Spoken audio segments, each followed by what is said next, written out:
Welcome to Sideline to Baseline with your host MB and K Lou. Hey, and as usual, listen, Mario the Baker, baby, in the building today, and RIP BV.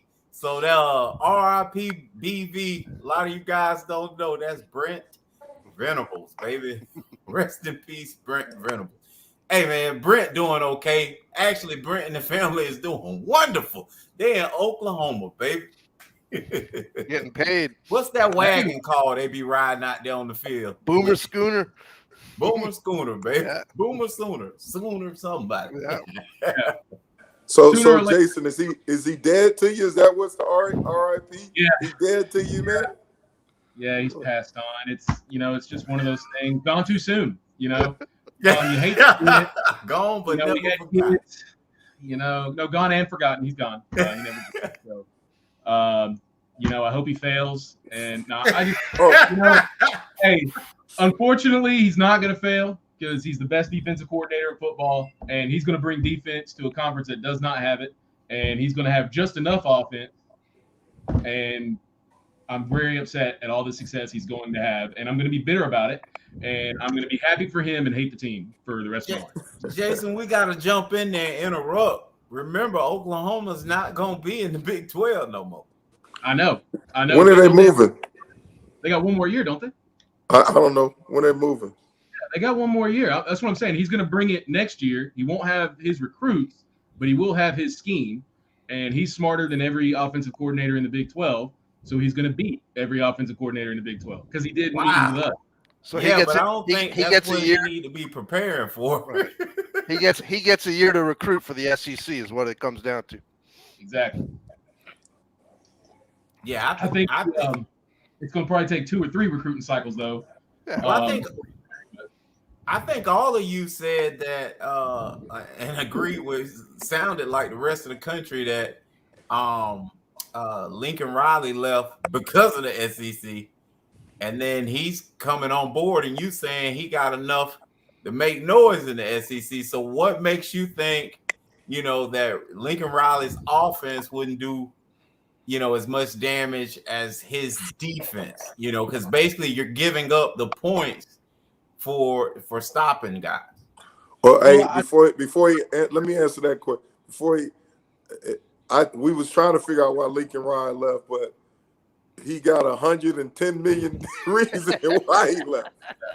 So I told you it was behind the scenes stories, and that was the money bag behind the scenes. Sure. And a jet. and a home. And I mean, good Lord, but that ain't but 70 in California. That's true. We got a $6 million home, right? We got to pay the taxes, though. You're right. But I mean, I don't know. I think we got another reason why he left.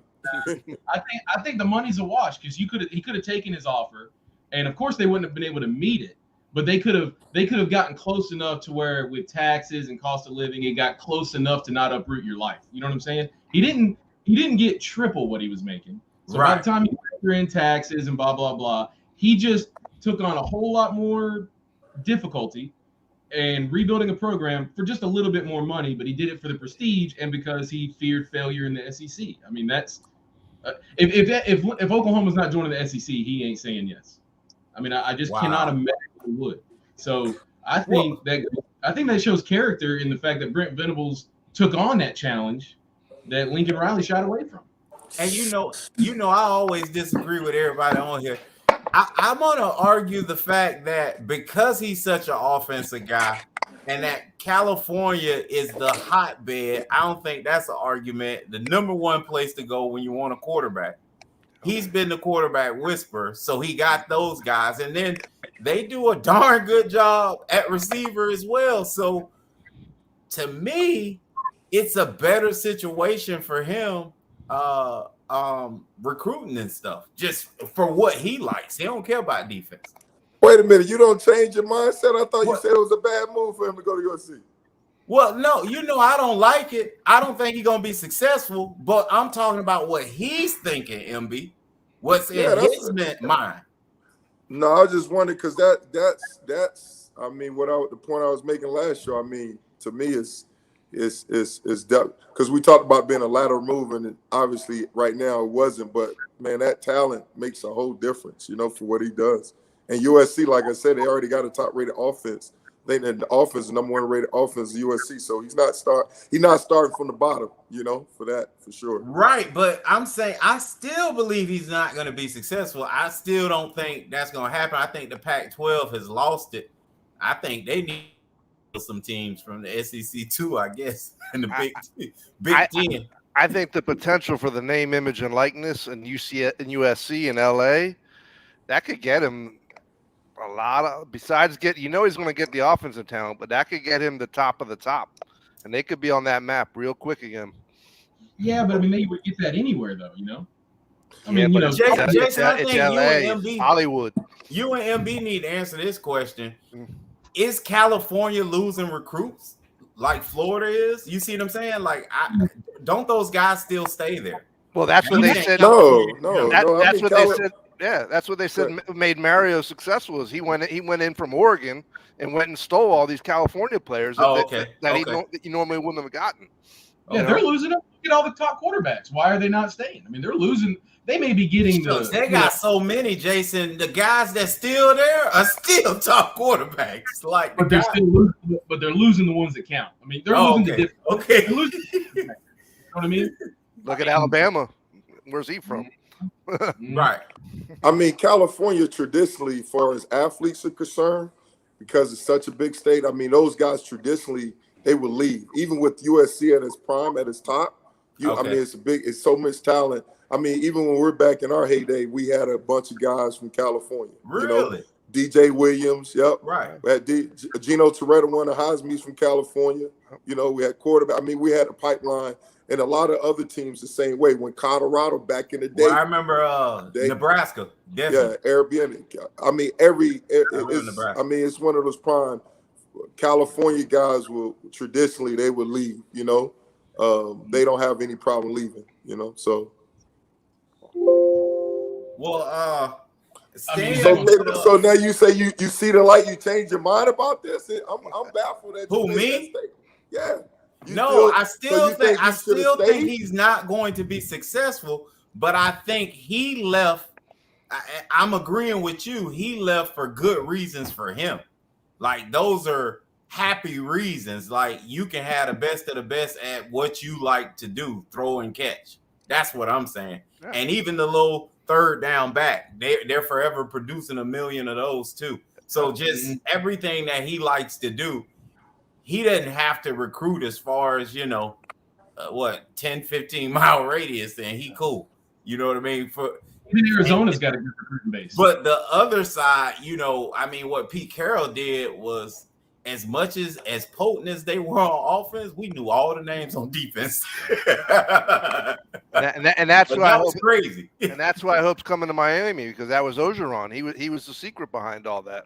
Yeah, I think his success is going to be tied to who he hires on the defensive side. Because I think the Pac-12 has offense. I mean, maybe not to his level, but they've got it. You know what I mean? Within themselves. The team that's going to be able to stop the other one, and who do you think he's gonna? He already made a decision. He's bringing his DC from Oklahoma. Never mind. Why? Like what do you need to see? I've already not been able to. You can't stop anybody. The whole time you were at Oklahoma, not one time. I didn't stop anybody.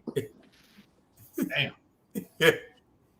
I mean, if they could stop anybody, like from getting 20, like limiting them to 24, 30 points during there, like they're world beaters. They 3-time national champions. That's a bad day in most conferences. You know what I mean? Like that's terrible that's success in the Big 12. Hey man, we held them to 30.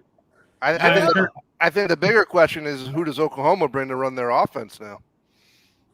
Well, they think about the rumors. They think about bringing the OC from Ole Miss. Correct.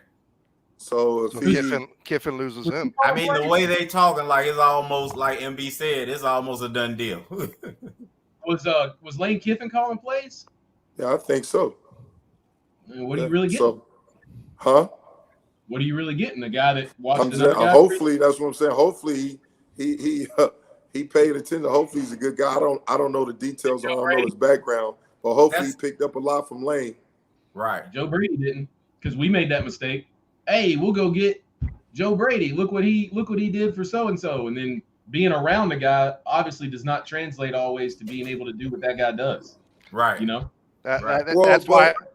But let me ask you a question though. You mentioned about Joe Brady though, but Joe Brady he ran the offense at LSU, right? They had another guy that had the quote unquote title, but Joe Brady was actually calling the plays. So I heard they were. Are you? Huh? He was just the passing game coordinator, I thought. Right, but he was calling the plays, wasn't he? I heard calling it. I did not know that. I thought the other guy was calling the plays. He was just passing game coordinator and came in and like brought New Orleans elements to their existing system, and that kind of opened it up. But what I saw in Carolina is the inability to adapt, the inability to change the game plan during the game, the inability to see what isn't working, what it isn't. He just kept coming out and 3-and-outing his way the same offense. If it didn't work this series, let's try it again. You know, it seemed like outside looking in, he was basically saying, well, this can't be working because of execution on the players. It ain't my scheme that ain't working, because he never changed nothing. It just tried it and worked or didn't. Like I don't know. Maybe there's more to it, but it didn't look like it.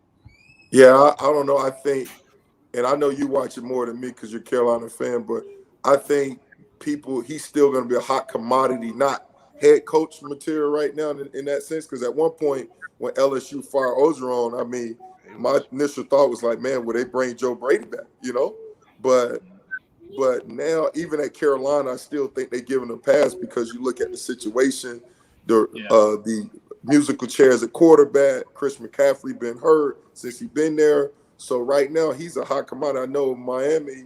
Rumor is that they're trying to get him down there, probably. But it's a long. I think his name is still strong just because they still because of the Carolina situation. You know. Well, he's from Miami. That's where he grew up. But I think, you know, looking at success record, he might have a leg up on someone like Dorsey because he's a proven recruiter because he's been in the college game.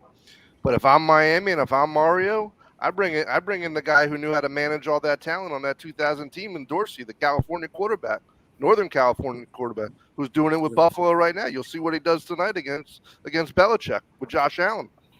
Yeah, I definitely. But I think Joe Brady, like I said, Jason, he got a lot of credit for that success, you know. And I think it was more. I could be wrong, but I think it was more than just implementing the system. I think at times he took over the play calling as well. He got a lot of credit for that. What kind of recruiter was he? I don't know. Last year, I guess it's hard to say. He's only there a year, right? It was just 1 year he was there because the year before. Yeah, I don't know. I don't know for sure. Yeah. Well, I mean, he'll land on his feet because you know, in major sports, all you need is name association, and no matter what, his name is tied to one of the greatest teams of all time. So it's kind of like K. Lou saying, if he dies, he wants to come back a first-round pick. Somebody is gonna say, "I'm gonna get that 2019." Give him another chance. Mm-hmm. So he'll get more chances to prove it or not. Just not in the NFL. No. Well, look. Of course, Brent Venerables is gone. Bye, Jason. So the next question is, come on. What? Now he went bye-bye. He dropped the lights. Yeah, Asher having fun with me. So I guess the next question is, where does Clemson program go from here?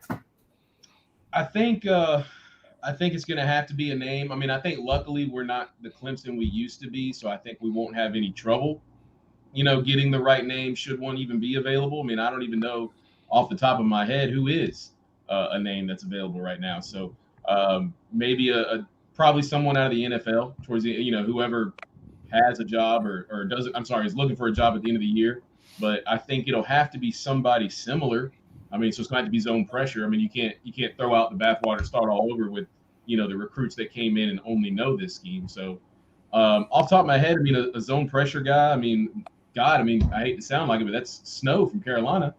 You know, if the defense does not respond the rest of the year, he may not have a job. So, and he was at Baylor with Rule, so he knows college games. So, it maybe him, you know, somebody along those lines.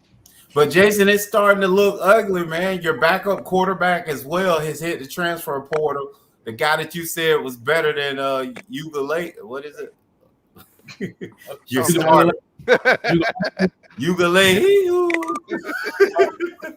He didn't really have a chance to start next year anyway. I mean, we got 2 5-stars coming next year. I mean, he had got no those shot. 5 stars, baby. Right. So you got him gone, and then a receiver that, you know, I don't know where he fit on your depth chart, but they made it like he was so he's out. So you're saying this is just par for the course? I mean, I don't remember this kind of stuff happening at Clemson. So, well, the transfer portal is part. I mean, so it didn't used to happen to Clemson because Clemson never used to be at the top of the game. I mean, you know what I mean? So it never really made news. You know, we're talking about guys that have no on-field contributions to speak of leaving. It's really only news because it's Clemson. It's not news because of the players themselves. I don't mean to, you know, come off quite that negative, but you know what I mean. They 5 stars though. They weren't.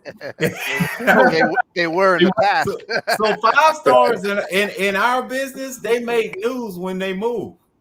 That quarterback wasn't. I think he's a 3-star. The receiver was a 5-star because, I mean, you know, Clemson, you know, that's what we get. But they really had no shot of actually making on-field contributions next year because we got that Cade kid coming in next year, and then we got that other kid out of Texas. So, Jason, y'all ain't blazing on offense though. Like I think it's a bad thing when you got offensive guys leaving. No matter what you say, you know, is coming in. That's unproven coming in, and you're not killing the game. Like when we hear this at Alabama, we're not worried. You know what I mean? You hear at Ohio State, you probably not worried because you're seeing offenses that are potent, that are lighting it up. But you're at Clemson and you see an offense that struggled all year, and you see guys leaving. Like you haven't seen an offense struggle. I'm not an insider though. You haven't seen an offense struggle all year. You've seen a player struggle all year. Oh, okay. So okay. I mean, okay. Well, the kids behind him played well. I mean, you can't say that they didn't. The kids that did contribute on the field, they are coming back. Better is coming behind the ones that's leaving.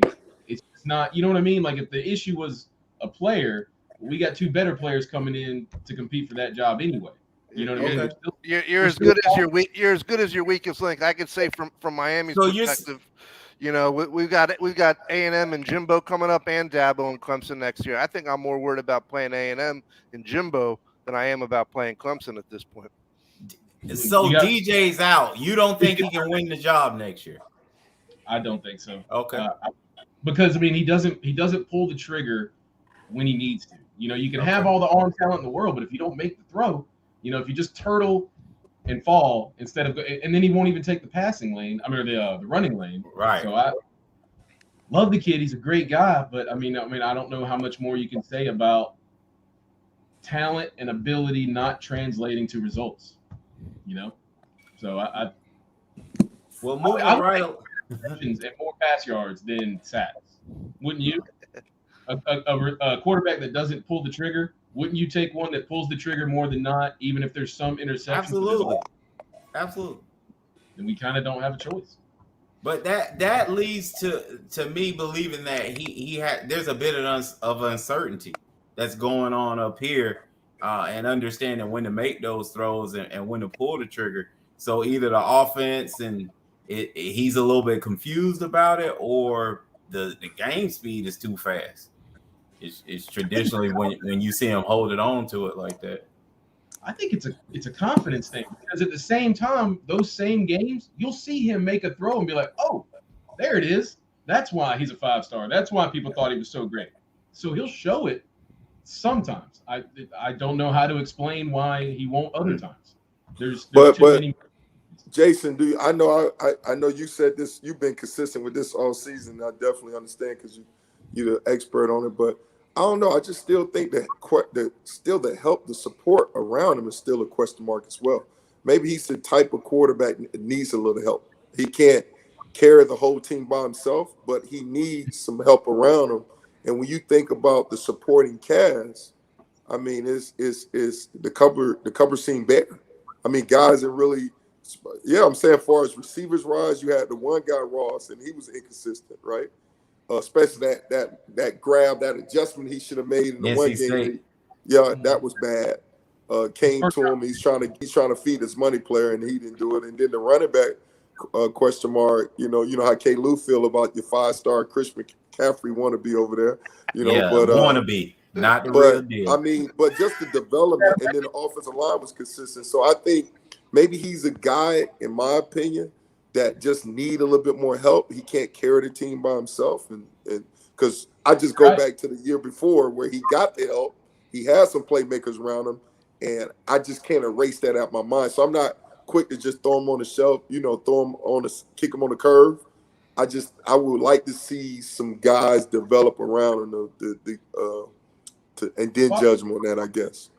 Well, I don't necessarily consider kicking him to the curb as much as I would have. Okay, but if Trevor Lawrence was there, we'd win those games.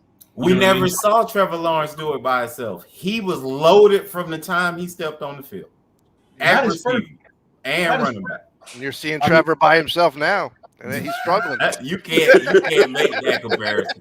You can't make that comparison. I ain't putting that on Trevor. Are we going to say that he's close to Trevor Lawrence? I mean, are we even going to say their ballpark? No, I mean, we never saw Trevor in the same position, I think is what MB's saying, and we didn't. Trevor receivers were, I mean, always he played with other top round picks, and even the third wideout he was playing with, is balling out. I mean, our receivers this year that DJ had could start anywhere. Name who couldn't. I mean, I don't even who did anyone make ACC? Yeah, the Shipley was the second in the rookie of the year. No. The receivers. No. What receivers made all ACC? Look who they were catching it. They weren't getting the ball. They weren't getting the ball. Oh, see, there we go. Hey, which came first, the chicken or the egg, MB? Etienne came first. Like Etienne, I don't care who was at quarterback, he was going to make all his, And we don't even. Hey, listen, your guy got what? He was the third running back they tried out. Even though you were on his team the entire time. They started out with the guy that was last year, and then what? Then there was another guy, I thought, and then oh well, that's one of the guys went to the transfer portal. He's like the second leader rusher, right? That's the one. That's the well. All I'm saying is, who's coming next? MB was saying earlier, he didn't have help. You went through you down to your third running back before you say, okay, this is our running back, and then. We're only believing you got one receiver, but you're saying DJ had people around him. I guess we're not seeing the same thing you are. Look at Bo Collins. That's the kid that keeps catching like an 80-yard bomb a game. You know what I mean? Mm-hmm. Like that kid can play anywhere. So I mean, I do get what you're saying, but I mean, even if we just skip all that next year, who's coming in? ETN's little brother, who's rated higher than he was. So we'll be right back. So what's going on with McCaffrey then? Running back, he's done. Transfer third down back. He's the dash. We haven't had the smash to match the dash. You know what I'm saying? Like, he really is the third down back. The guy that can go out and catch a pass. The guy that can line up in the slot. The guy that you've got to weirdly account for. And every down back, I don't think he's that. You know what I mean? Well, definitely, we got to move along to what these folks came to see and hear about tonight. The U, baby. They back. Before we go into that, one name, Jason, what you think about this for as defensive coordinator? Muschamp. Ooh. Right now, he's at Georgia. He's a college analyst, right? He's a former head coach. I mean, because Clemson can hire – I mean, they're a top program. They can hire who they want. I mean, he's going to get the best of the best. But when you talk about defensive coordinator, I just thought about that. That's not a bad idea. I mean, he has the fiery nature to kind of match Brent Venables. I'll be honest though, and I hate sounding corny because I'm that kind of guy too.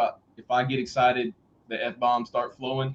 That doesn't really match the culture that Dabo is going to want on the sidelines. So I don't know. I know that seems trivial, but Dabo kind of is that what you see, on the TV. You know what I mean? The praying and the taking all that very seriously. Like you won't see Dabo really curse out a kid. He'll get on him, but you know what I'm saying? Whereas Muschamp F-bombs in all directions. So I think I don't know. And if you're Muschamp, do you really get hired by the guy that kind of embarrassed you, all those times as the rival? So that might be tough. But I think from a talent and a application of scheme standpoint, you're dead on. I mean, he's fiery, zone pressure, man up when you're in the red zone and you have the room for it, but zone pressure before that. So I think maybe, but that's going to be Clemson's first test, really, of are we a factory or a family? Remember that comparison between Alabama and them a couple years back?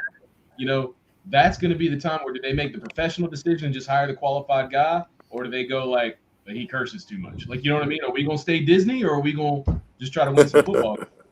So but you know what I mean? I mean, Dabo does kind of lean towards that a little bit more than the qualifications part. I'm not saying Will's a bad guy. I just mean the style of coaching. I think that's a good point. You're at a crossroads, which is interesting. Yeah, I think they're gonna. Clemson's still in a position. I mean, they're gonna get the best of the best. They'll have a whole line of candidates to choose from. But obviously Brent Venable. I mean, he did his thing. You got to take your hat off based on what he did. He did his thing. So he brought it. You're right. Maybe they want the temptation of running the same system. I think that system works, but you got to have the right person controlling that joystick. Hopefully somebody on the staff, maybe they could promote within so they can keep the same system and got somebody else running that, But I think far as top candidates, based on what they want to do, they're going to have a whole slew of candidates they could choose from the NFL to college they can pick from, They can pick the best of the best. Too. That was always no doubt. Well, go ahead, K. Lou. I know. I just wanted to throw that out. I was thinking about that when you brought it up. Well, we just definitely wanted to take it to what two of the hosts definitely want to hear about and talk about, and we want to hear y'all talk about it.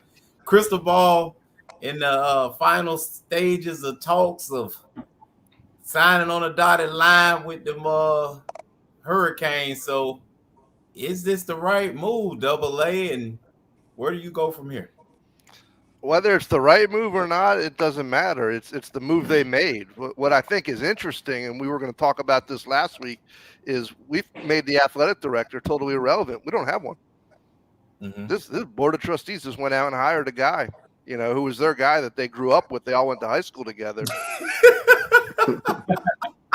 And said, so we'll match Phil Knight money in Florida where you don't have to pay state income tax, and you could be with your family, and you can go back and recruit in our backyard. I think who's scared is Alabama, because we've now got a Miami recruiter back in our backyard getting the talent that's been getting away all these years. I don't know if he's a better game day coach than what we've had, but I know he's a better recruiter. And if they give him unlimited resources, the model is what Saban's done. Go hire your NFL caliber coordinators, So I'm more interested to see who he hires and who he recruits than what he does. He's got the DNA. We know that. He was around it. He saw it. He was recruited by it. He was pissed that he didn't get this job 3-4 years ago. They could have had him for $70 million less. Yeah. That's a good point too. What is this going to do to existing coaches' pay? Seeing the Brinks truck backed up to these other candidates, you know what I mean? Is Nick Saban going to get like the title to the state of Alabama? Like, I don't know how they're going to pay. Like, is Dabo Swinney is it going to be Dabo University? I don't know what they're going to have to do, because like him or hate him, Lincoln Riley is neither of those two. So if he gets that, what are they about to get?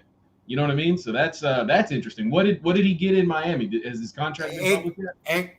North of 80 in a state with no state income tax. And Cristobal's not neither of those guys either. He's still one of those hot name type of guys that still is unproven, because you got 2 Pac-12 championships at Oregon, and who cares around the rest of the country? Like seriously, and he like, fell on his face to a team that he had the chance to beat twice this year, and came out flat both times. So that's surprising. Does that surprise you that they got him after that? No, this has been in the works since November, and this is a guy who wanted this job 4 years ago. I mean, I'll leave it to you, Mike. He's from your era. Yeah, I'm. Well, who? Like when you think about who to get, like who would you get? What would be a better fit other than like say Lane Kiffin? What would be a better fit for Miami? One of y'all. He's one of them. Hey, remember, I've been on this Dion thing the whole year. So I told y'all crazy looking anywhere but from within. And I know you're trying to say he's one of y'all, but he ain't moving no needle, man. Y'all saying he a great recruiter, but the two biggest names still, although y'all just named all them other coaches, is Nick Saban and Deion Sanders. That's who's doing the Geico ads, that's just what it is. When your brother, and he's not even on Dabo's level or anybody else's level when it comes to coaching.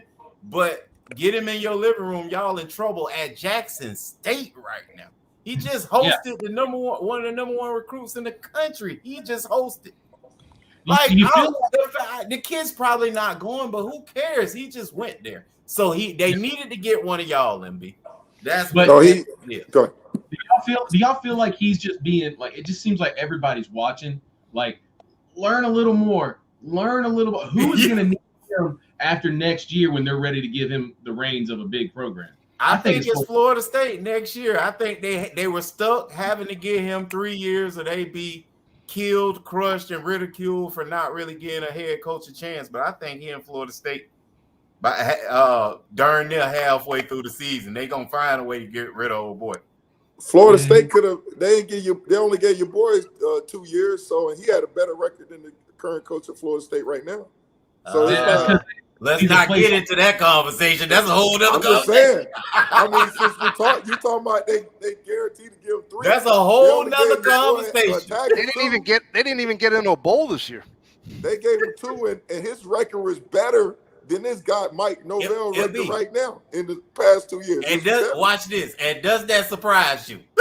No, but I just respond because you say they got to give him 3. I was like, no, they ain't got to do it. They want to do it, but they ain't got to do it. But about Mario, I mean, to me, like you talking about, we don't need like when you talk about we need somebody that he's based on. You say get one of us, based on one of us being a understanding culture, played at played with under Jimmy, played with Dennis Erickson, became a GA with Bush Davis, right? Mm-hmm. Went to Rutgers with Shiano, saw how Shiano built the program at Rutgers, came home, got FIU, all right, trying to build a program, upstart program, all right. Went to Alabama, became the recruit coordinator, Jason, with all those for 4 years, number one recruiter, recruiting coordinator. Also, that's at Alabama. I can be the number one recruiter there. No, I'm just saying though, but understanding that you're the recruiting coordinator, you're coordinating the whole thing. Send me there tomorrow, and I'm gonna do the same thing. Hey, you know what the recruiting coordinator does? Opens the door when they walk up. Hold on a second. You go to Oregon. You go to Oregon, right? You get an opportunity to go to Oregon, and then Oregon, since he's been there consistently, right, got the number one recruiting class in the Pac-12, and then he's consistently getting, right, the top players, because Oregon is not a hotbed of recruiting, so he's consistently getting number one player out of New York, number one player out of Utah, California. number one player out of California, number one player in the country, number 2, number 3 linebacker, like, different position, Nevada. He's consistently like bringing in the top talent, getting those top talent. So to me, based on what we're looking for, like you talk about move the needle, like, okay, Lane Kiffin, I would like him, right? We talked about it. But other than that, who else? We don't need to have somebody who need to learn on a job. We need somebody that's been doing this, and he's been doing it consistently, and he's got his DNA or other people's DNA on him, so he's got a great foundation. and he's one of us, you know. So in then that why regard. AA said he don't care what he do, he care about what he brings in. Oh, no doubt. No, that's just part of the layers. I mean, but who doesn't want to go to Oregon? I mean, he didn't have to like win those arguments. I mean, you know, Oregon's Oregon, man. I mean, they got Nike. You know, it's not like he was bringing kids to Mississippi State. I mean, no. I'm not saying he's not great, but I mean, I don't want to say like he got somebody to go to Oregon. I mean, I'll go to Oregon. All they got to do is call me. I don't even know why. You know, like, bro, hey, listen, going to Oregon as opposed to kids you recruit at, you could recruiting gets the best of the best. I mean, when you talk about those 5 stars, number 1 player at each thing, I mean, and that's not your home area. So, I mean, that's a big deal. Obviously, you're right. Oregon, ever since Chip Kelly, that changed that mindset, MB. Right? I would agree have with you till some Chip certain Kelly. facilities to get a kid, right? Like I told you, the number 1 thing kid wants to do is win. That when we had somebody come in and research all the kids want to win, first of all. The uniforms, all that stuff, that's icing on the cake. But for him to go get somebody, you can't sleep on that. You know, you can't. If it was easy, everybody do it, and everybody's not consistently doing it. I mean, everybody did win at Oregon after Chip Kelly. They just did. I don't care what you talk about. No, they didn't. They fired the. No, they didn't win. They fired the coach. What's his name? Mark. What his name? He was there for 4 years. They fired him. Right? Then everybody else. So what? Taggart left after 1 year, right? And but he won. That's what gave him the job. He was 7-6. He was 7-6. So how he got a job then? Because he was Florida State. They won it. He was there 1 year. He didn't win at Oregon. He was 7-6. He was 7-6. Okay. I think Mario took over for him. He became the interim coach for the bowl game. But I'm just saying though, like. To me, like when you talk about what Miami needs, we talked about the standard. He understands the standard, right? He's one of us, so he's going to get the support of the alumni, right? Yep. He already AA already talked about administration support, right?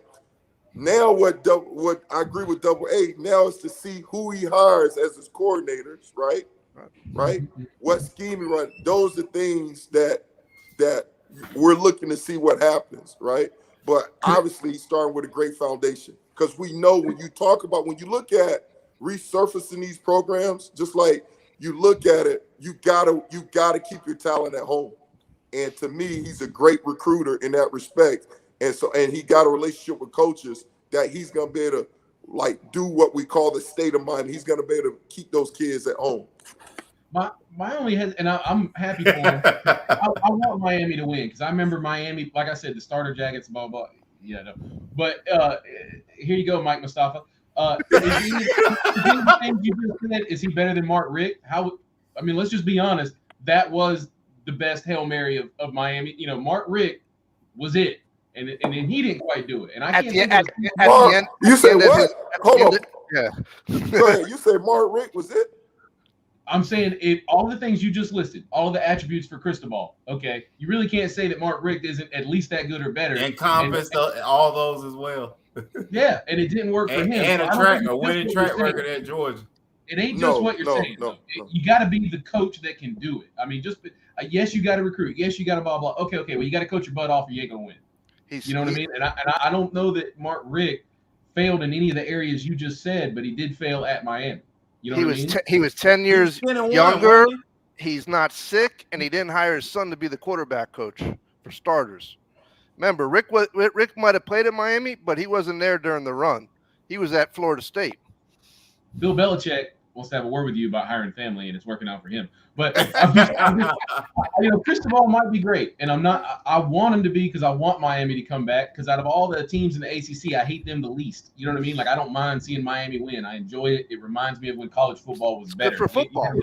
It's best for everybody. I love it when you guys are ranked and we get to beat you. But I just want to point out that Cristobal is excellent at all of these things. Let's just see it work in Miami because I feel like Miami could have done better. I hate saying it that way because I'm not saying Cristobal ain't great, but you know what I mean? I feel like that's the one place that has the brand to get almost anyone outside of Saban or, you could have had Lincoln Riley, in my opinion. Like, I feel like the same offer to Lincoln Riley, you wouldn't go to Miami instead of LA? And Same part of money? La Familia. This is Cuban cartel, man. They all they Bro. all grew up together. Okay, well, Yeah. until they have AKs on the defensive line, like that ain't gonna, you know what I mean? Like it's, I think they'll take a winner versus any kind of what ethnicity the coach is, right? This You is tell me if Miami. Saban didn't want to go to Miami, they'd say no. He was in Miami. But come back, you know what I'm saying? I'm happy. I hope Cristobal works out, but I feel like Miami could have gotten better. I don't know how to say that Okay, without. so let's deal with that, Jason. Who? Honestly, I feel like they could have made a push for a Lincoln Riley, or they could have made a push. Lincoln already gone, so who else? Who else is better? You're not Who's gonna a better like fit for Miami? I mean, I think you guys should have made a bigger push for a Lane Kiffin. I don't know that a Joe Brady's ever, any remotely ready for. Evidently, nobody made a big push for And isn't that surprising? for Lane Kiffin. Mm. I think No, that well, was Lane we found out that was completely media driven. Yeah, Lane ended up signing a new deal at Ole Miss. Correct. For not a lot. They did. For not a lot. But with what he signed for says that none of the schools, which were bigger schools that had bigger money, wanted them. That's what that says. Well, he signed what, $7.5 million a year? $7.5 million a year, yeah. He used us to get his extension. It's fine. No, I'm not saying nothing is wrong with that. I'm just saying, like, shoot. In October, we thinking whoever any big school, y'all in trouble because Lane on his way. Yeah. And then Nobody he ends up getting a raise right where he was, and we're seeing $100 million contracts flying off the shelf. So that says that nobody was ever interested. Let's compare Mario and Lane. Lane had plenty of stumbles before he figured it out at Ole Miss. There's Tennessee, there's the Raiders, there's Failed USC. his way up, baby. Well, Mario, theoretically, you hope Mario's learned from his experiences, and now he gets to do it where he wants to do it his whole life with an unlimited budget. So that I'm excited about. Mississippi. Huh? I don't think he wants to spend his whole life in Mississippi. Knowing the Miami higher ups that put the money down for this, they weren't going to put up with his antics. That's true. Hey, Lane would have been off the chain at Miami, boy. Yeah. Boy, he would have been able to control it. You need to find out who wouldn't have put up that money and tell them they can forfeit their opinions, put up the money. Like for Lane Kiffin, man, I would have been very concerned. They don't want probation, man. But Jason, I'm still on the fact, other than Lane, right? Who would have been a better hire? Right. A good offensive coordinator out of the NFL. Uncle Luke. Who? Uncle Luke. Who? I don't know. I mean, seriously. I feel like. Go ahead. Ken Dorsey, but does he have the college experience to run a program and to recruit? No. Mario's got all that. But he's going to go ahead and hire Dorsey if he's smart. Be more concerned. I'm just trying to see, like, who? K-Lou, who you mentioned, like, who? Uncle Luke. There you go. You got jokes. Uncle Luke had that thing crunk, boy. I'm getting season tickets, I bet that. Hey, Uncle Luke get the job. I'm getting season tickets. I'm down there every other weekend. Hey, y'all gonna have the whole state of Iowa in Florida. Iowa and Iowa State bowl games in Orlando. Oh man! Every Cracker Barrel in Texas Roadhouse is gonna be packed the whole time. Don't even try it. Lockdown, huh? Can't get in or out. No. Oh man. I'm just still waiting to y'all answer that question. Luke, I did. You won't listen to me. Jokes.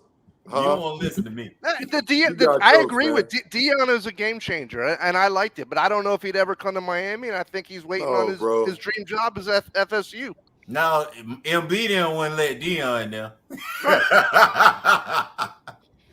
Hey, it'll be all the old players be outside the stadium picketing. Bro, I mean, no disrespect to Deion. I think Deion's a good coach, and I think all he needs is opportunity. But we if we're gonna take a chance on that, we got a whole line of people that we can take a chance on. But as far as that's what I said. I've been saying. As far as what our own that's most based on most qualified as far as the resume is Mario. But why does it have to be? But why does it got to be somebody from this secret clique? Don't you think maybe that's what's held y'all back for so long? What do you mean? Venerables, I mean, why you keep saying it's got to be an alumni or it's got to be somebody who's no. I never say it's got to be alumni. I didn't say it's got to be alumni. Venables was interesting I'm to me. asking you it doesn't have to be alumni. I mean, should we get Mike Tomlin and we can get that with that Tooth Fairy lady to give $250 million? We get him. I mean, it doesn't have to be alumni. We want the best of the best coach, right? Hey, and I'm just asking you based on the coaches that are available. When you look at the top candidate, right? Like Sport News before the season, they came out. They rated all the 130 head coaches, right? Mario was 16th on the list, right? 16th. Then who was the 15 ahead of him? Let me say this, and this is what I'm saying. When you talk about gettability, but you just said Tomlin. What did Tomlin say he would do about another college? Remember what he said about that last college offer? He said the Tooth Fairy son need a $250 million check or something. He said, but So here's the thing.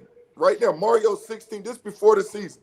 Mario's 16th on the list. Here's the coaches before him. 15. This is Sport News. Jim Harbaugh, Michigan. And Jim Harbaugh, Michigan. Ed Ogeron, right, before he got fired. LSU, 14. Luke Fickell, right, Cincinnati.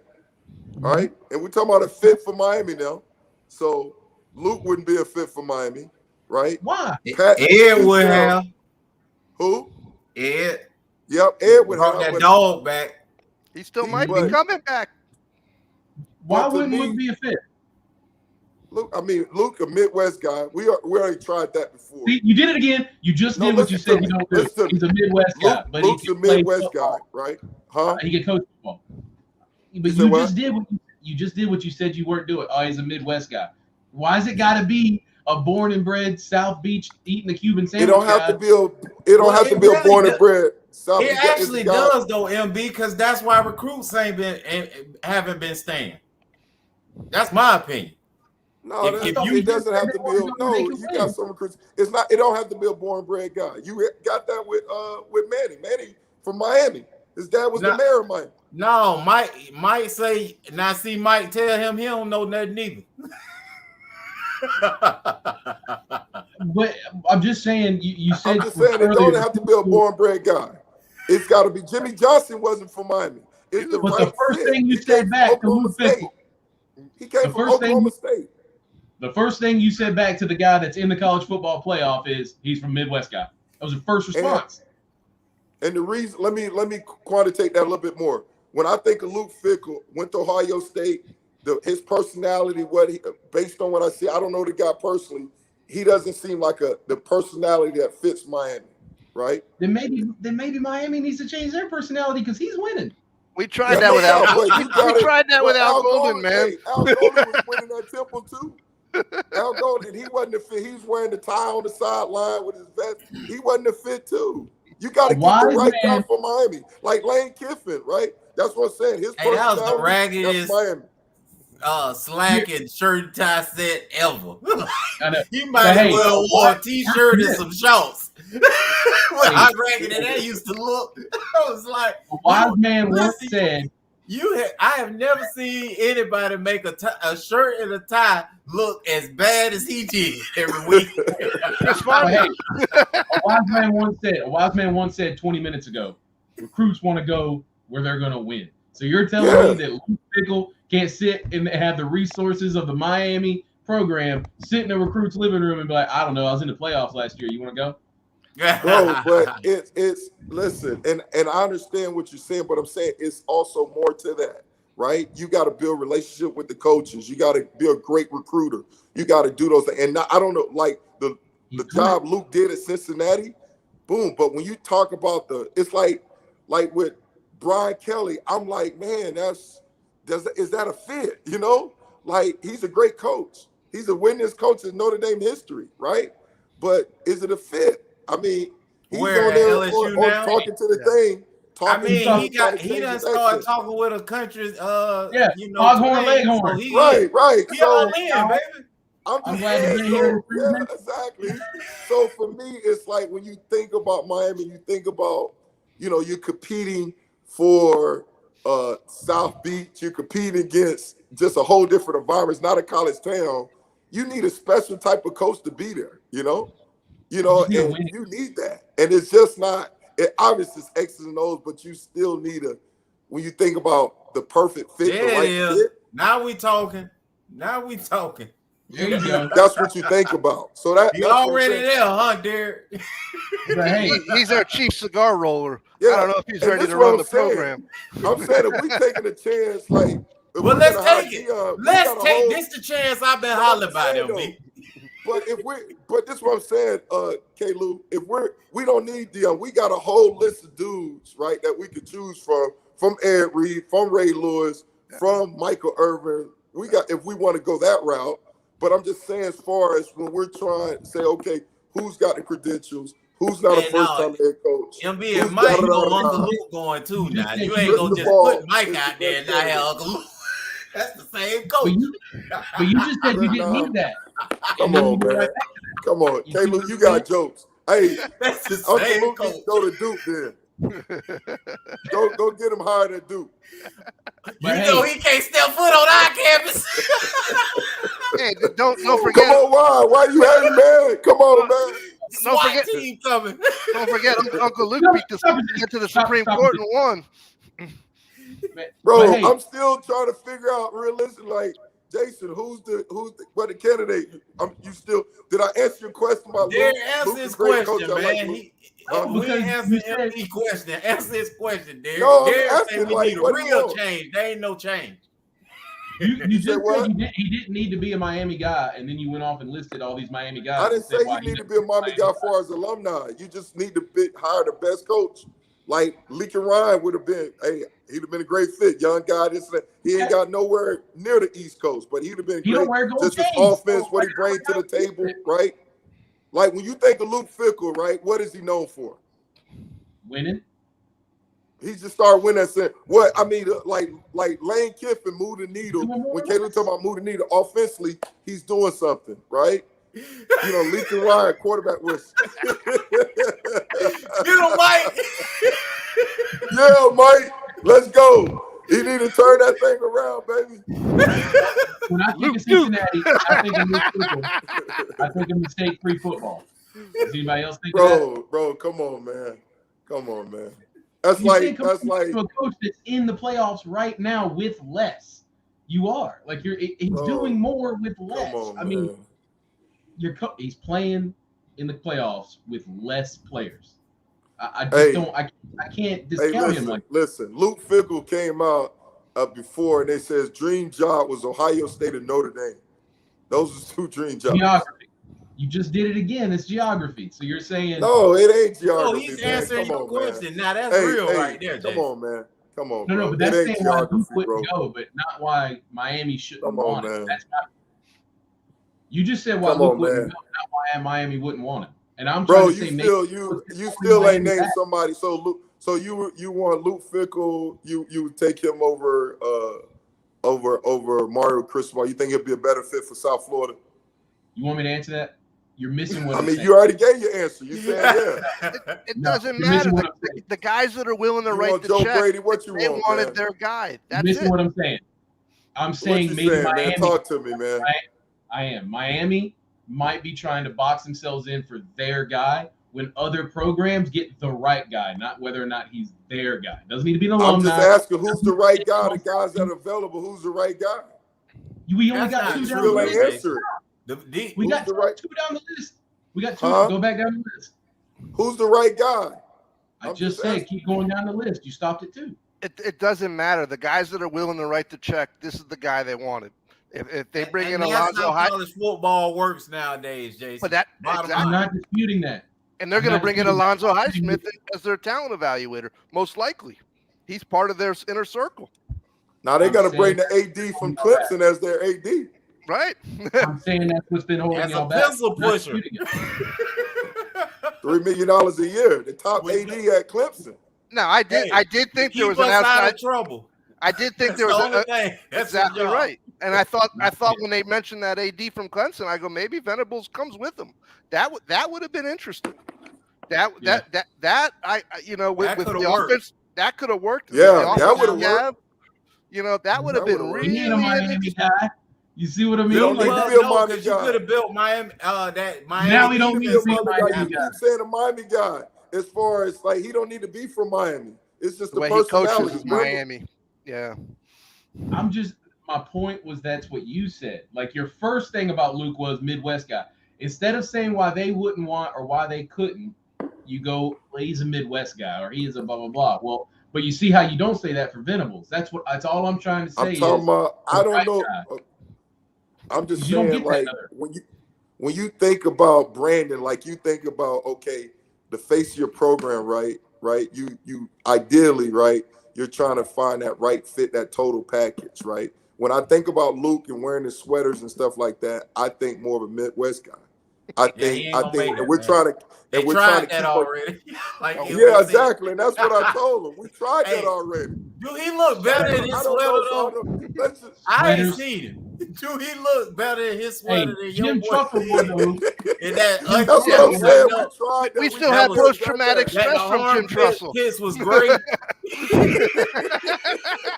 Hey, I love y'all. God bless you. Good night.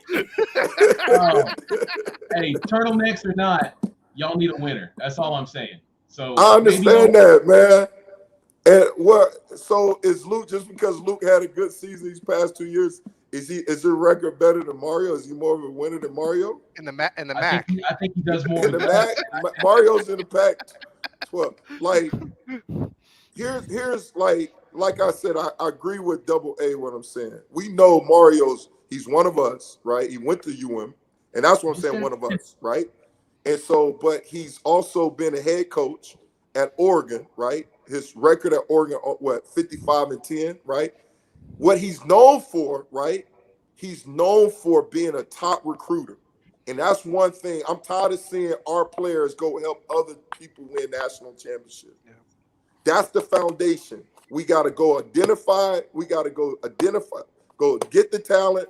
We got to develop the talent, right? And we got to make sure on game day they come ready to play, right? But that's not the first thing you said. For me, he's good at identifying the talent, to go get the talent. He's good at developing the talent, right? And now it's just the question mark is, okay, I got to put the right coordinators in spots so I can make sure I put the talent in the right position to play. That's all I'm saying. So when you tell me, like, we can get somebody better, that's why I went down the list. Like, who else is out there? Like Lane, I mentioned Lane Kiffin. He done work nice in Miami. Lincoln Riley would have worked nice in Miami, right? But Venerables. Who else? Like, so that went, and I'm going down the list, and you stop at Luke Fickell, and I'm like, we've been there, done that. Like, to me, he's like an Al Golden type of guy. Everything but you I don't just know said a was person. correct, but it wasn't the first part you said. The first part you said was what? He's a Midwest guy. You're leading off with that every time. But I quantitated it because I say we already did that with Al Golden, and I explained it when you asked. I broke it down because you said it's got to be one of us. I say no, it don't have to be a UM alumni. But I'm just telling you, we've been there, done that before. You know, that's all I was saying. It is top of your list, and it was the first thing you did. It was the first thing you said. But I explained it. Everybody knows Miami wants a Miami guy. I think that is known. When you say Miami. Well, I don't know. Jimmy wasn't a Miami guy. Dennis Erickson. Jimmy came from Oklahoma Montana. State, but it's the personality. I don't know Luke, and that's what I'm saying. But based on what I see, right, his players play hard for him, whatnot. He's turning the program around in Cincinnati. You're right, but when I'm talking about what we need for Miami is some special plays, right? And you got to be able to recruit and build a fence because right now our kids are going out. And right now, I know that was Mario Brain is what the doctors order, you know. And with him being a former Hurricane and worked at Hurricane, won 2 national championships, it all piles on. It's the right fit for what we need. So the guy that's doing more with less can't do that, is what you're saying. I'm not saying he can't. Because what I'm seeing is a guy that's having more success with less. Man, what could he do with more? That's how I'm seeing it. You get what I mean? You're looking at it. You're looking at it as an outside observer. The people that are writing the checks with their heart. This is who they want. This is who they think. You win with that? They want. It's not a matter of whether I agree. They're writing the check. you're not going to get. They will not write that check for Luke Fickell. This is the guy that these guys have been drooling about since November. I know, and I'm not disagreeing with that. The only point I'm making is that may have been what's held y'all back for so long, because Clemson did not hire Dabo by saying he's not one of our guys. He's an Alabama. You gotta understand how extraordinary this is. Hold on. You don't have an AD hiring coach. Exactly what you're saying. Pause. No, come on. Listen. It ain't you talking about alumni, right? Dabo, when you think of Clemson, right? Dabo fits that personality of Clemson, all that, and he went to Alabama. So don't. You're saying you're not even hearing that you're saying what I'm saying. Like, he fits the personality. Are they playing football or are they in some sort of talent contest? If a football you want a winner, bro. But when you go ahead.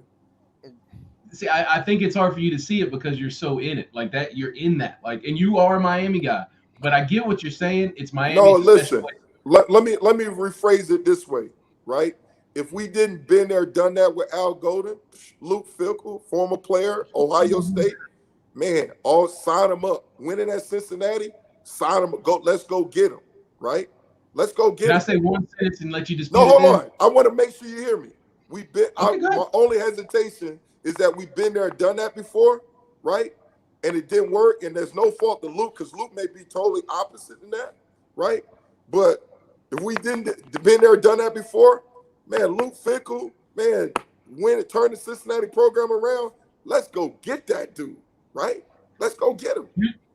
Here's what I'm saying. Here's what your culture needs to be. Him. Here's what your culture needs to be: winning.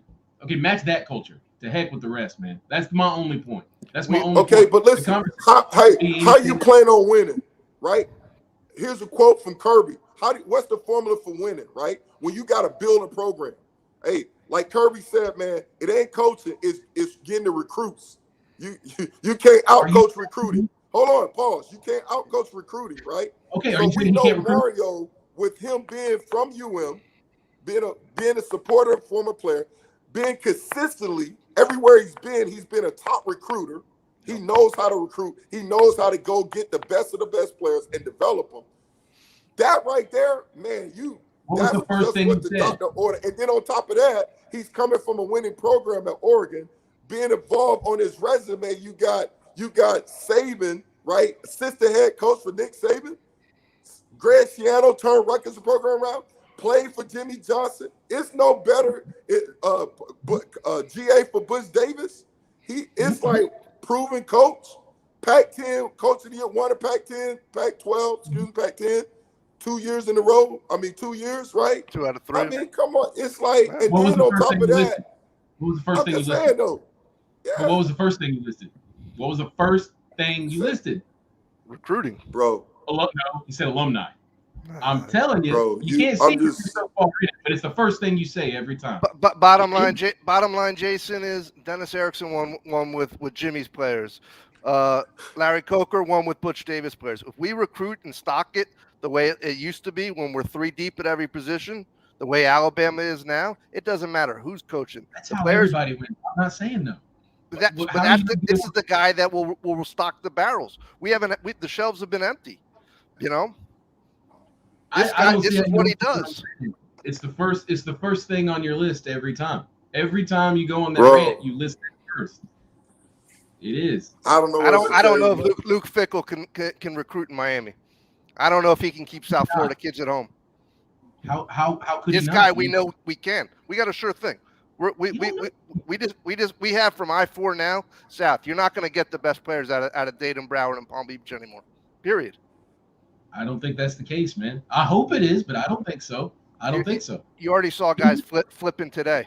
Guys that kind of players we haven't seen. Of the show, kids want to go where they win. Isn't that what you just said? That's one of the main factors. Yeah, no doubt. Where they win, where they're on TV, and where they get paid. And Jason, like I told you, bro, I don't know what else to tell you. It's like we've been there, done that. That's the knock. Like outside looking in, when you look at Luke and he got that sweater on, it's like, oh, nobody. It reminds of Al Gold. He could be the best dude. I'm sure he's great personality, great fit. He's up there doing pull-ups in the locker room and all that stuff. But just because of that, it's like they've been there, done that before. Al Golden came in and had a clean. Al Golden Al Golden had to come in and clean up a mess when there was a different NCAA. That was 15 years ago. You can now pay players above the table, name, image, and likeness, live in Miami. It's a different culture now. It's period. Hey, and then let me say this, and hopefully you won't have to experience this, Jason. But whenever Dabo leave or retire, right, you're gonna try to get somebody that's if Dabo. any connection with Dabo, right? First, you're gonna look in house first before you go look somewhere else. You're gonna say, do we have a candidate like that's connected to Dabo, right? That we know they understand the culture of Clemson, they understand the standard that we're looking for, right? And that's what you're gonna look for, right? You're gonna start in house. So, like, hold on a second. So when you look at the New York Giants, right? Because of the success Bill Parcells has, and he's been long gone as a coach. Right now, they're looking for coaches with that connection, right? That influenced their hires because it's a proven formula to win. And it was like, man, we're trying to recapture that. And they understand our culture, they understand our standard. It's like it takes a special, even as a player, it takes a special player to be able to play in New York. It takes a special coach to be able to coach it. To come down to Miami, South Florida, you got to get the right dude. You just can't get anybody and just think because it worked in up north or worked somewhere else, that's going to work down here. Saban couldn't even handle the media in Miami when he was coaching the Dolphins. They ran him out of town. New York Giants lost more games than anybody.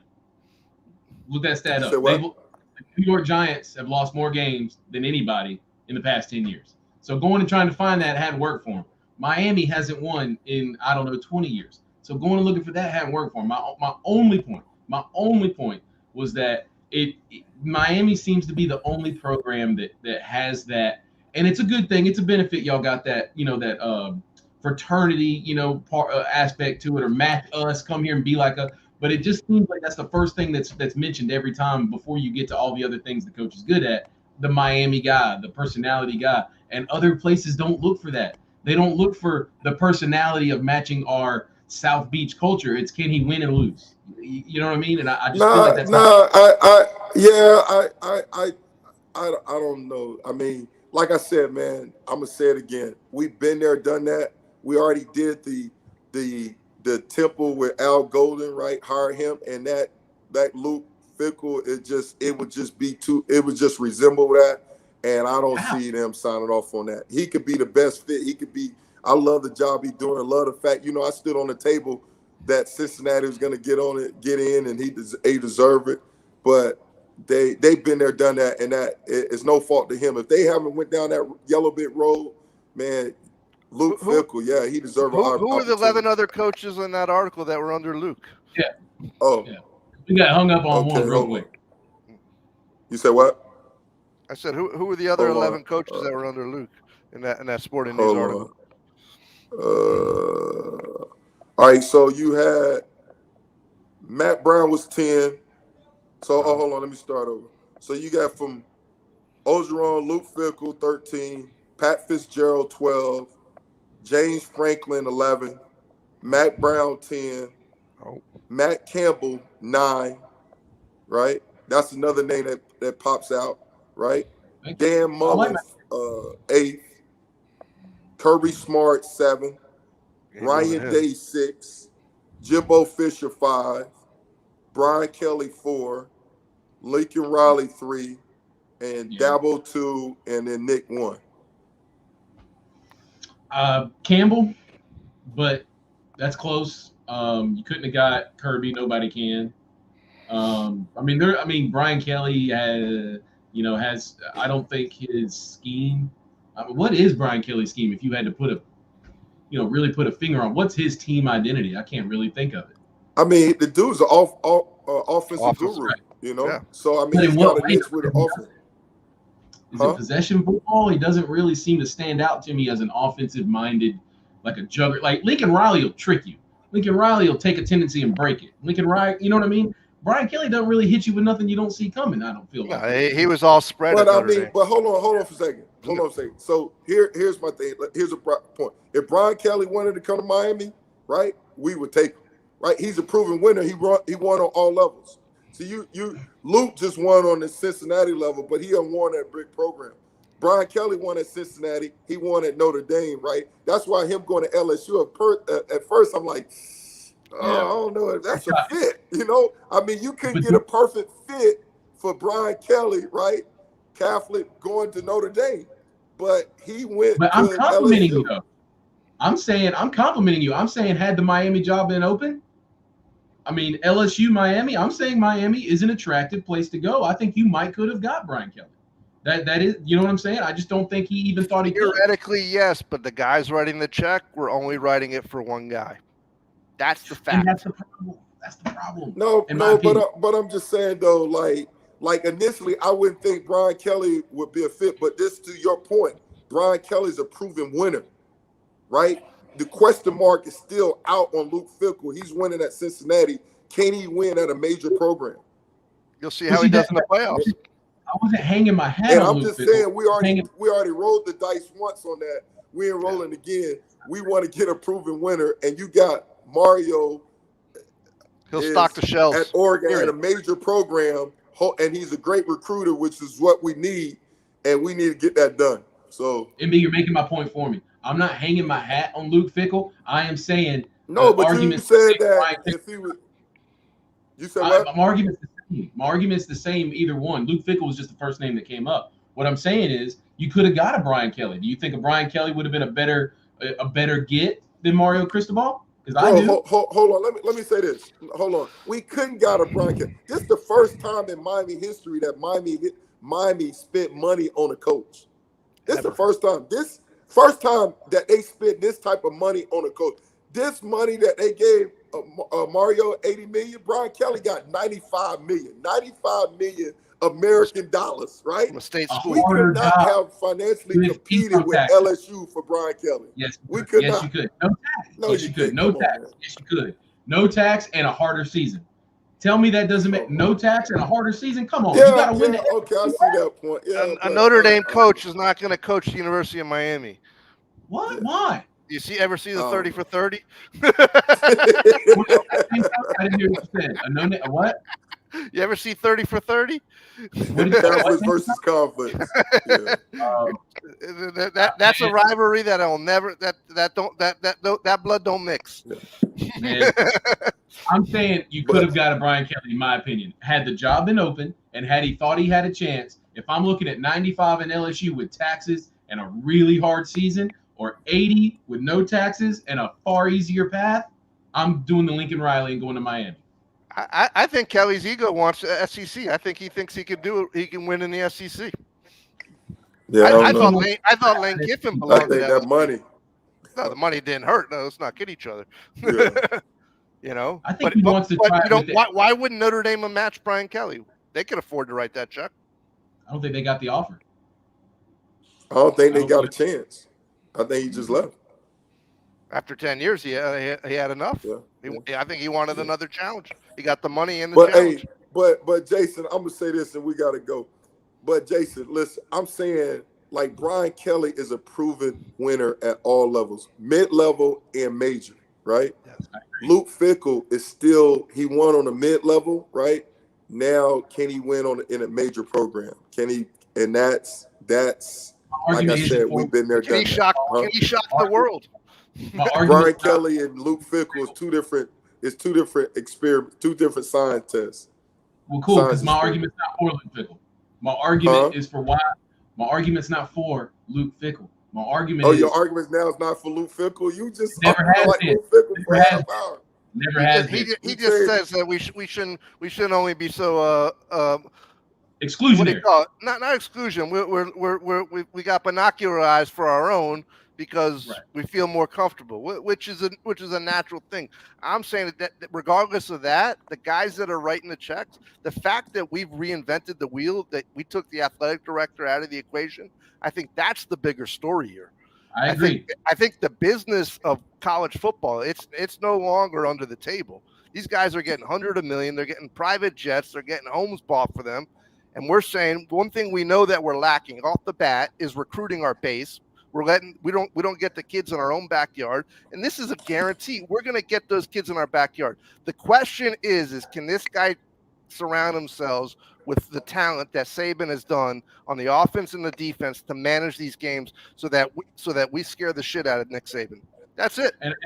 And I'll say this: I didn't know Miami had never paid a coach. Never. That is pretty. They're a small little private school. What did Mark Richt get? Nothing. Did he make less than he made at Georgia? He gave $1 million just to help build an indoor practice facility because we didn't just to get the campaign going. Did he really? Mark Richt's at the end of his career and he was sick. That's the fact. Wow. So what was Manny Diaz making? His buyout is $8 million. His buyout is $8 million right now, but if he takes a job, he only collects half. But what was he making a year? What was he making a year? Like 3 something. Yeah. Oof. Yeah, for head coach, it's not that great. Yeah, and this guy Mustafa just said it. Mark Richt gave his buyout back. Mark Richt was an honorable man. He got sick, you know. Yeah. You say he got sick?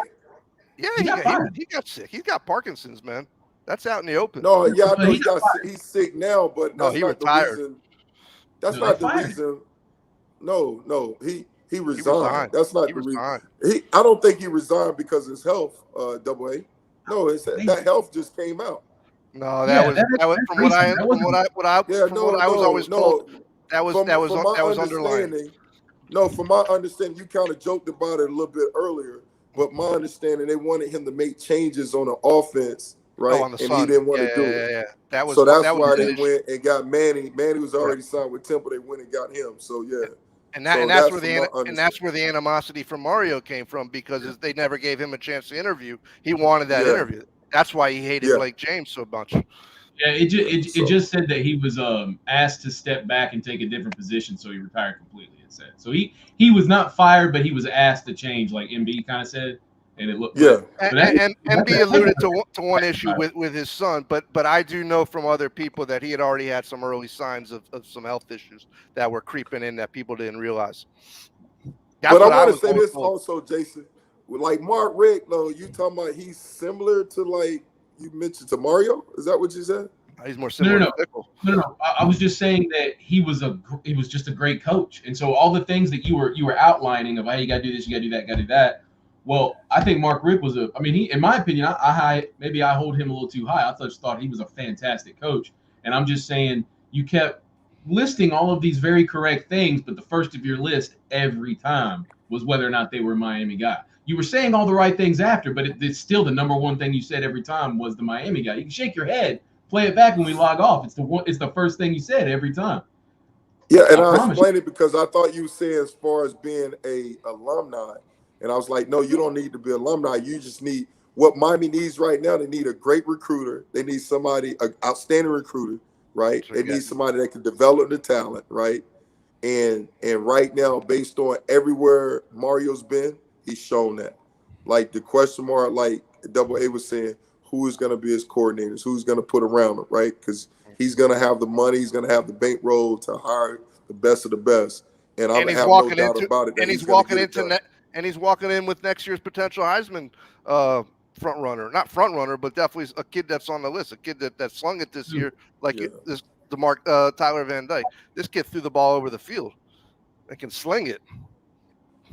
Yeah, I could see Rick being a little stubborn. I don't know about maybe stubborn, but maybe he was just from a time gone past. Maybe he was at the end. He was at the end of his coaching career, and he wanted to recruit a certain player, and he didn't recruit South Florida like the way they thought he was.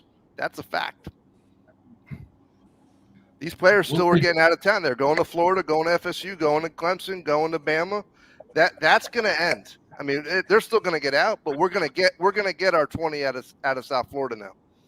I think that the time is right. I mean, look at your striking while Florida State's down, Florida's down. So I think at least you struck then, and I do think that there's going to be more buzz going into next year. I mean, it's not even going to be the same.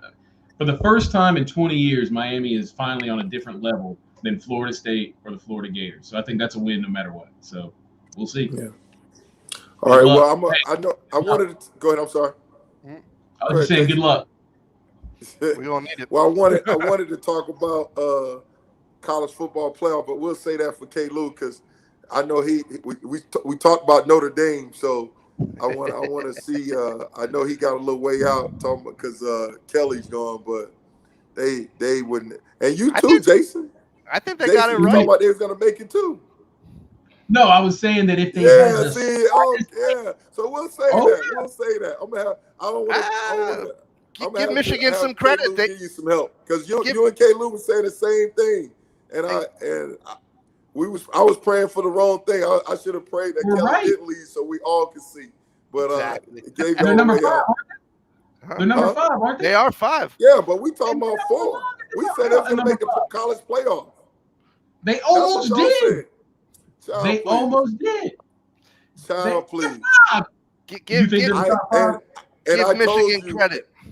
And I told you how the only way they was going to make it, and that was the only way. There's no – Is Notre Dame the number 5? Michigan would have had to lose. Cincinnati would have to lose. Don't got one. Basically, the main thing that we talked about, they was going to leapfrog Cincinnati. Are they number 5? Regardless if Cincinnati won or not. Y'all was saying they were going to leapfrog Cincinnati. Are they the 5th best team in the country? Right no, now listen. Y'all said they was going to leapfrog Cincinnati. No, we said that the committee would put them higher than they were supposed to go. If Cincinnati No. Yes. You go look at the show. Cincinnati Y'all was saying they're going to leapfrog Cincinnati no matter what Cincinnati. If Cincinnati lost. Cincinnati, hey, let's get it right. If Cincinnati lost, because then they would both have a loss. I said we didn't say nothing about y'all didn't say nothing about Cincinnati losing. Yes, we did. We said they would lose. Didn't. No, you didn't. Yes, we did. Want to bet $1,000? We gotta talk about it. You want to bet? Look, if they would have lost, they would have each had one loss. And even though Cincinnati won head-to-head, they would have put Notre Dame ahead of them. Yes, absolutely. But that's not what K. Lou was saying. They were going to. That's not what you and K. Lou was saying. Exactly. That's not what Lou. No, that's not what y'all was saying. No. Yes, it is. We were saying if they lost, they would each have the same record. Well, hey, like I said, we're gonna say it for next show. Change reality in your mind or something like. No. If they both had one loss, they would have got in over them, and they would have been wrong. 100%. Bro, listen. If they would have lost against Houston, yeah, of course, they were out. Notre Dame, you lose late in the season. That's the thing. But that's not what y'all was saying. And we'll talk about it. I'm asking you to finish. Go watch. Hey, Jason, you go watch the show. That's your homework until next Monday. Are you saying that would have been correct? What's that? No, I'm saying, hey, Jason, I'm saying that both you and K. Lou were saying that Notre Dame were in no matter what. Cincinnati, regardless Cincinnati win or not. I think you need to go back and watch the shows, bro. You need to go watch the show. I know. Go watch the last 2 shows.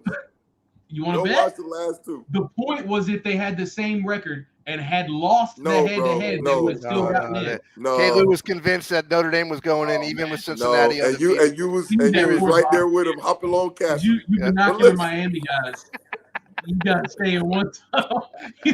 But the one loss being equal and still making the jump was that wasn't even the conversation. It was Notre Dame was jumping regardless. Sam Michigan State had the same record as Michigan, right? Yeah. Then we said Michigan State should be ahead of Michigan, right? Come on. We'll talk about it later, man. It's all good. All right. See y'all later. Appreciate you, man. Hey, appreciate y'all coming on. Do your homework, Jason. You do yours, bro. Bye, Dabo. Appreciate you, man. Y'all take care, man. See y'all next year. We'll see you next year. You got it. All right, Double A. Later, try to change up. See what happened was. What happened was. All right. Take care, man. Appreciate you.